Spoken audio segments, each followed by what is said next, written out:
ये दोनों एक दूसरे से मिलती हैं और रीना चिल्लाते हुए कहती है, मुझे तुम्हारी बहुत याद आई, इसीलिए मैं जल्द से जल्द तुमसे मिलने आ गई। मिया कहती है, बहुत बढ़िया किया तुमने। अब जबकि तुम जल्दी आ गई हो तो क्यों ना टेम्पल के चारों ओर देखो, क्या तुम चलना चाहोगी? रीना कहती है, दरअसल मैं तो सुबह ही आना चाहती थी, लेकिन एकदम सुबह सुबह ड्यूक एंटिया मुझसे मिलने आ गए थे। मिया कहती है, ओह अच्छा ऐसा था क्या? लेकिन एक मिनट, क्या बोला तुमने? राखा तुमसे मिलने आया था? रीना कहती है, हाँ, वो अचानक मुझे ढूंढते हुए आया और अरे वो तो एम्परर है ना। असल में एम्परर भी कुछ हाई प्रीस्ट के साथ वहीं पर आ रहे होते हैं और एक प्रीस्ट कहता है, योर हाइनेस, आज हम शुद्धिकरण का प्रोसेस करने वाले हैं, तो क्या आप हमारे साथ चलना चाहेंगे? एम्परर कहता है, दुर्भाग्यवश मेरा आज मिस मिया के साथ एक अपॉइंटमेंट है, इसीलिए मुझे लगता है कि मैं नहीं आ पाऊंगा। अगर तुम्हें कोई प्रॉब्लम ना हो तो क्या आज शाम को चलेगा? एम्परर के बढ़ते कदम उनकी ओर ही होते हैं और हमारी रीना कहती है कि अरे ये तो हमारी तरफ ही आ रहे हैं। एम्परर के करीब आते ही रीना उसे झुककर ग्रीट करती है और एम्परर उसे देखते हुए कहता है, मिस रीना, आप भी यहाँ पर हैं? रीना कहती है, जी हाँ, मैं यहाँ आई थी क्योंकि प्रेयर डे जल्द ही आने वाला है और मुझे यहाँ देखते ही मिस मिया मेरे पास आ गई। इसी के साथ वो मिया की ओर देखती है। मिया, जो कि खुद भी ग्रीटिंग कर चुकी होती है, वो भी हामी भर देती है। एम्परर कहता है, तो क्या आप दोनों संयोग से एक दूसरे से टकरा गए? खैर, हमारी मिया इस पर ध्यान ना देते हुए मन ही मन कहती है, राखा रीना से मिलने क्यों गया होगा? क्या स्टोरी अपने प्लॉट्स के अकॉर्डिंग जा रही है? क्योंकि मैं राखा के साथ नहीं थी, इसलिए मैं राखा के बारे में रीना से बाद में पूछ लूंगी। अभी के लिए मुझे किनेस पर ध्यान देना चाहिए। मैंने किनेस से कहा था कि मैं उसके साथ बाद में चाय पीऊंगी, तो उसमें अभी थोड़ा समय बाकी है, लेकिन मुझे नहीं लगता कि अपने प्लान पर आगे बढ़ना पूरा होगा। मुझे इस पे जल्दी काम करना होगा। असल में रीना एम्परर को देखकर शर्मा रही होती है और मिया मुस्कुराते हुए सोचती है कि अब समय आ चुका है कि मैं रीना और किनेस को एक साथ लाना शुरू करूं। उसके बाद तो हम देखते हैं कि ये लोग चाय पार्टी कर रहे होते हैं, यानी कि मिया ने जानबूझ के एम्परर के साथ चाय पीने के दौरान रीना को भी शामिल किया। खैर, रीना चाय पीते हुए कहती है, इस चाय की सुगंध बहुत अच्छी है। आखिर ये किस टाइप की चाय पत्ती है? किनेस कहता है, ये लाफेन फूल की सूखी पंखुड़ियों से बनाया गया है। ये सुन रीना खुश होते हुए कहती है, कितना सुंदर नाम है, मैं तो इसे पहली बार पी रही हूँ। एम्परर किनेस कहता है, मैं हैरान हूँ क्योंकि लाफेन चाय ये तो नोबल लोगों के बीच बहुत आम सी चीज है। रीना घबरा जाती है और कहने के ट्राई करती है कि मैं वो। मिया ये सब देखते हुए सोच रही होती है कि आखिर इस एम्परर को क्या हो गया, ये रीना को नीचा दिखाने की कोशिश क्यों कर रहा है? मुझे इस माहौल को बदलने के लिए क्या करना चाहिए? उसके बाद तो मिया रीना से कहती है, अरे हाँ, उस दिन आतिशबाजी देखने आप दोनों साथ ही गए थे ना? असल में मिया के दिमाग में चल रहा होता है कि मैं बिल्कुल सही हूँ, क्योंकि वही सही समय था जब ओरिजिनल नॉवेल में ये दोनों एक दूसरे के साथ रोमांटिक सीन में शामिल हो गए थे। इतने में एम्परर किनेस अपना सर ना में हिलाते हुए कहता है, हमने प्लान तो बनाया था आतिशबाजी देखने का, लेकिन हम लोग ठीक से देख नहीं पाए। रीना हंसते हुए लेकिन शर्मिंदा होते हुए कहती है, दुर्भाग्यवश यही सच है। एम्परर किनेस मुझ पर एक एहसान करने में व्यस्त थे, इसीलिए वो खुद भी आतिशबाजी नहीं देख पाए। हमारी मियाँ को तो पोपट हो जाता है और वो सोचती है, तो इसीलिए ये दोनों एक दूसरे के साथ अनकंफर्टेबल फील कर रहे हैं, तो एक दूसरे से दोस्ती करने का इनका पहला मौका बर्बाद हो गया। मुझे अच्छे से पता है कि इन दोनों को एक दूसरे के साथ प्यार में पड़ने का कोई मौका ही नहीं मिला, तो फिर इस बार मैं इस ट्रिक का यूज करूंगी। इसी के साथ मिया अपने ही चाय को अपने ऊपर गिरा लेती है और ऐसा प्रिटेंड करती है जैसे उससे गलती से हो गया। ये देख ये दोनों भी जल्दी से खड़े हो जाते हैं, ये पूछते हुए कि मिया क्या तुम ठीक हो? मिया हंसते हुए कहती है, हाँ, ये चाय इतनी गर्म भी नहीं थी, इसीलिए मैं ठीक हूँ। मैं जाकर अपने कपड़े बदलना चाहती हूँ, तो क्या ये ठीक रहेगा? मतलब आप लोगों को कोई प्रॉब्लम तो नहीं है यहाँ बैठने में? मिया अपने मंसूबे में कामयाब हो जाती है और पहुँच जाती है अपने रूम में, जिसे देखते ही रीता कहती है, मिस, मैं अभी आपके लिए कोई दूसरा ड्रेस लाती हूँ। मिया मुस्कुराते हुए कहती है, जल्दबाजी करने की कोई जरूरत नहीं है, तुम आराम से भी ला सकती हो। रीना समझ नहीं पाती कि ऐसा क्यों, तो मिया उसके कान में फुसफुसाते हुए उसे कुछ बताती है। जाहिर है मिया जानबूझकर एम्परर किनेस के साथ रीना को अकेला छोड़कर आई है ताकि उन दोनों के बीच कुछ बातें हो।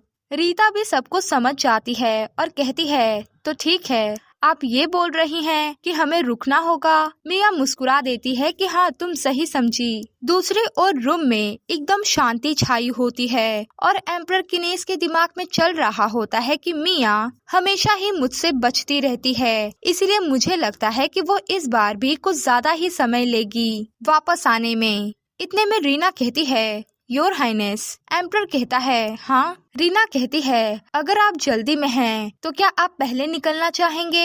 ये सुनने के बाद एम्परर सोचता है कि इतना जल्दी, वो भी अचानक, आखिर ये क्या प्लान कर रही है? क्या मिया ने इसे ऐसा कहने के लिए कहा था? खैर, इतने में रीना कहती है मुस्कुराते हुए कि आप बहुत व्यस्त हैं, इसीलिए आप चाहे तो जा सकते हैं। मेरे लिए यहाँ मिया का अकेले इंतजार करना ठीक होगा। मुझे अकेले रहना ठीक लगता है। एम्परर मुस्कुराते हुए कहता है कि मेरा भी यहाँ से जाने का कोई इरादा नहीं है। रीना कहती है, सचमुच आप रुक रहे हैं? दरअसल मैं आपको धन्यवाद बोलना चाहती थी। मैं आपकी सराहना करती हूँ क्योंकि आपने पिछली बार मुझ पर उपकार किया। आप मेरे साथ लिबर्टन में जो चले गए थे। ये सुन एम्परर किनेस रीना को घूरता है और सोचता है कि मैंने सोचा था कि मैं उस दिन केवल रीना के साथ आतिशबाजी देखने जा रहा था, लेकिन जब रास्ते में रीना ने ये देखा कि जुड़वा बच्चे लिबर्टन की ओर जा रहे हैं और उनका कोई पीछा भी कर रहा है, तो उसने भी उनका पीछा करने के लिए कहा। खैर, लिबर्टन में जब मैंने मिया और ड्यूक एंटिया को किस करते देखा तो मैं घबरा गया था। मैं तो भूल ही गया था रीना के बारे में। इतने में रीना कहती है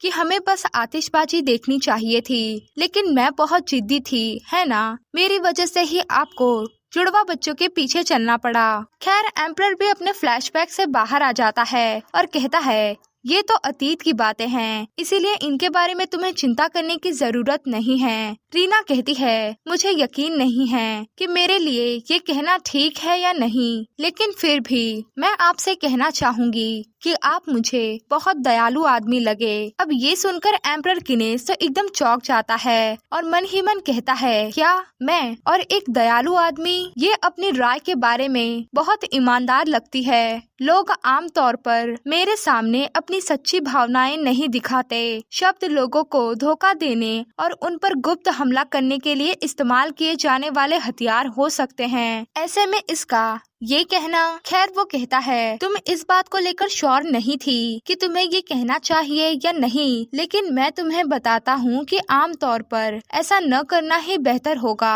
रीना ब्लश करते हुए कहती है, क्या? मुझे माफ कर दीजिए। किनेस कंटिन्यू करते हुए कहता है, मैं उतना भी अच्छा नहीं हूँ जितना तुम सोचती हो। रीना कहती है, अच्छा। मिस मिया को काफी समय लग रहा है। ये सोचते हुए एम्परर किनेस अपना सर ही पकड़ लेता है, लेकिन यहाँ पर रीना चुप कैसे रह सकती है, इसीलिए वो कहती है कि क्या आपको सिर दर्द हो रहा है? क्या आप थकान महसूस कर रहे हैं? किनेस कहता है, क्या तुम जानती हो कि थकान को कैसे दूर कर सकते हैं? रीना कहती है, हाँ, मुझे एक मसाज पता है जो मदद करता है थकान को दूर करने में। किनेस भी इंटरेस्ट लेने लगता है कि अच्छा, आखिर ये किस टाइप का मसाज है? रीना आगे बढ़ के किनेस के हाथ को पकड़ लेती है और हाथ के कुछ मेन पॉइंट्स को दबाना शुरू करते हुए कहती है, आपको कैसा लग रहा है? किनेस कहता है, मुझे यकीन तो नहीं है, लेकिन मुझे नींद सी आ रही है। रीना कहती है, ओह, मैं समझ गई। किनेस कह रहा होता है कि काफी समय हो गया है, हाल ही में ये और भी बदतर हो गया है। रीना कहती है, तो फिर आप अपनी आंखें बंद क्यों नहीं कर लेते? तब आपको लगेगा कि आपने थोड़ी देर की झपकी ले ली है। और जैसे ही किनेस अपनी आंखें बंद करता है कि वो पूरी तरह से नींद में शामिल हो जाता है, उसके दिमाग में ये भी चल रहा होता है कि ये तो सरप्राइज कर देने वाला है। काश ये समस्या एक मालिश से ही हल हो जाती। इसी के साथ किनेस गहरी नींद में चला जाता है और रीना के कंधे पर अपना सर टिका लेता है। और ठीक तब ही हमारी मिया रूम में आते हुए कहती है, तो क्या अब मुझे अंदर चलना चाहिए? लेकिन वो कुछ देखकर चौंक जाती है। इतने में रीना एक्सप्लेन करते हुए कहती है, एम्परर किनेस बहुत थक गए थे, इसीलिए बस सो गए। उसके बाद तो ये दोनों ही बाहर आ जाती हैं और रीना खुशी से बता रही होती है कि मैंने बस उनके हाथ की मालिश की और फिर वो सो गए। मुझे डर था कि ये अजीब होगा, लेकिन मेरी सोच से भी बेहतर था। वैसे मुझे लगता है कि एम्परर बहुत ही अच्छे इंसान हैं। तुम्हें क्या लगता है? मिया मुस्कुराते हुए सोच रही होती है कि ऐसा लगता है कि रीना के मन में किनेस के लिए कुछ पॉजिटिव फीलिंग्स हैं। मैं हैरान हूँ कि आखिर किनेस इसके बारे में कैसा फील करता होगा। खैर, मिया कहती है, वैसे क्या मैं तुमसे पूछ सकती हूँ कि आज राखा तुम्हें क्यों ढूंढ रहा था? रीना कहती है, अरे हाँ, मैं इतनी व्यस्त थी कि तुम्हें बता ही नहीं सकी। उसने कल थियो के साथ मेरे डिनर के बारे में पूछा। मिया कहती है कि क्या थियो? रीना कंटिन्यू करते हुए बता रही होती है कि हाँ, मुझे ऐसा लगता है कि ड्यूक एंटिया किसी डेमियन नामक व्यक्ति के बारे में जानने के लिए एक्साइटेड थे। मैं, डेमियन और थियो कल हमने एक साथ खाना खाया था। ये सुन हमारी मिया एकदम चौंक जाती है कि क्या थियो और डेमियन एक साथ थे? लेकिन उनमें तो कोई समानता ही नहीं है। क्या नॉक्स ने संयोग से थियो की बॉडी पर कब्जा कर लिया है? अगर ऐसा है तो मैं समझ सकती हूँ कि वो दोनों एक साथ क्यों थे। डेमियन ही है जिसने नॉक्स को बुलाया। रीना तो अब भी बोल रही होती है कि ये बहुत अच्छा होगा अगर अगली बार तुम भी हमारे साथ थियो से मिलने चलो, हम साथ में खाना खाएंगे। मिया चिल्लाते हुए बोल पड़ती है कि नहीं, मतलब मुझे नहीं लगता कि फिलहाल उससे मिलना अच्छा होगा। वैसे भी वो इम्पीरियल ऑर्डर का मेंबर है और वो बहुत बिजी भी होगा। साथ ही उसके दिमाग में चल रहा होता है कि मैं आखिर रीना को कैसे बताऊं कि मुझे ये लग रहा है कि एक राक्षस ने थियो की बॉडी पर कब्जा कर लिया है। खैर, रीना भी मान जाती है और कहती है, मैंने भी यही सोचा था, क्योंकि वो लड़का जो डेमियन था ना, वो मुझे मेरे भाई की याद दिला रहा था। बस इसीलिए मैं एक बार फिर से उससे मिलना चाहती थी। अब ये सुनकर हमारी मिया चौंक जाती है कि ओरिजिनल नॉवेल में रीना के भाई का जिक्र बिल्कुल भी नहीं था। अगर डेमियन सचमुच रीना का भाई है तो मुझे क्या करना चाहिए? क्या मुझे इसके भाई को मारना पड़ेगा? डेमियन के जीवित रहने के लिए मुझे किनेस को आशीर्वाद देना होगा ताकि वो अपनी दिव्य शक्तियों का यूज कर सके और नॉक्स को खत्म कर सके। लेकिन ऐसे तो मैं ही नहीं बचूंगी। यही सब सोचते हुए हमारी मिया अपने रूम में पहुंच जाती है और धड़ाम से दरवाजा बंद करते हुए सोच रही होती है कि जब मैं वापस एंटिया हाउस जाऊंगी तो डेमियन की उस डायरी को अच्छे से चेक करूंगी। हो सकता है कि उसमें कोई ऐसा सुराग हो जिस पर पहले मैंने ध्यान ना दिया हो। इतने में मिया देखती है कि टेबल पर कुछ लेटर्स रखे हुए हैं। मिया लेटर्स को हाथ में लेकर देखती है कि ये लेटर्स आयशा, डेल्किन और राखा ने उसे भेजे हैं। उन लेटर्स में लिखा होता है, हमारी प्यारी मिया, हर कोई तुम्हें बहुत याद करता है, लेकिन मैं तुम्हें सबसे ज्यादा याद करता हूँ। मैं प्रेयर डे वाले दिन तुम्हें लेने आऊंगा। मिया उन लेटर्स को अपने सर पे लगा लेती है और फील करने लगती है उस इमोशन को कि कैसे उसका परिवार उसका इंतजार कर रहा है, उसे याद कर रहा है। मिया को ये सब सोचते हुए बहुत गर्व महसूस हो रहा होता है और वो खुश भी होती है। लेकिन फिर वो कुछ अजीब सी चीजें सोचने लगती है कि क्या मेरे लिए इस खुशी का आनंद लेना ठीक है? मैंने एक ऐसा प्लान बनाया था जो कि हर किसी के लिए दुर्भाग्य ला सकता है, क्योंकि पहले हमारी मिया ने तो यही प्लान बनाया था ना कि वो पैसे लेकर दूर कहीं भाग जाएगी और आराम से जिएगी। खैर, दूसरी ओर एम्परर किनेस झटके से उठ जाता है। उसके पास ही में खड़ा होता है विएगो, जो कि कहता है, आप जाग गए? एम्परर कहता है, मिस रीना कहाँ गई? विएगो कहता है, वो खाने के समय से पहले ही वापस चली गई थी। किनेस सोचने लगता है कि ऐसा लगता है जैसे उसने अपनी शक्तियों का इस्तेमाल किया। क्या उसे बुरा लगा जब मैंने उससे ये बताया कि मैं सो नहीं पा रहा, यानी कि मुझे थकान है? उसके बाद तो वो हंसने लगता है कि कितनी इंटरेस्टिंग लड़की है। ये तो मिया के एकदम उलट है। मिया जो कि हमेशा यही सोचती रहती है कि वो मुझे दूर कैसे धकेले, और ये लड़की कौन जानता था कि कुछ घंटों के बातचीत के दौरान ही मेरी राय इसके लिए एकदम बदल जाएगी। उसके बाद तो वो बुदबुदाते हुए कहता है, क्या मुझे मिया को जाने देना चाहिए? इतने में विएगो एक स्क्रॉल बढ़ाते हुए कहता है, मुझे नहीं लगता कि आप सेंटेस को पूरी तरह से जाने दे पाएंगे। ये टेलीग्राम है जो कि आज शाम इंपीरियल पैलेस से आया है। एम्परर किनेस उसे खोलकर देखता है और पढ़ता है, द डार्क लाइफ फॉर्म, यानी कि एक काला जीव जो कि है नॉक्स। उसकी एबिलिटी स्लाइम के जैसी है, यानी कि वो बड़ा छोटा हो सकता है और किसी को भी निगल सकता है। यानी कि अब एम्परर किनेस को नॉक्स को खत्म करने के लिए मिया की ब्लेसिंग की जरूरत है। बिना मिया की ब्लेसिंग के एम्परर किनेस नॉक्स को नहीं खत्म कर सकता। तो किनेस अब आगे क्या करेगा वो हमें पता चल ही जाएगा।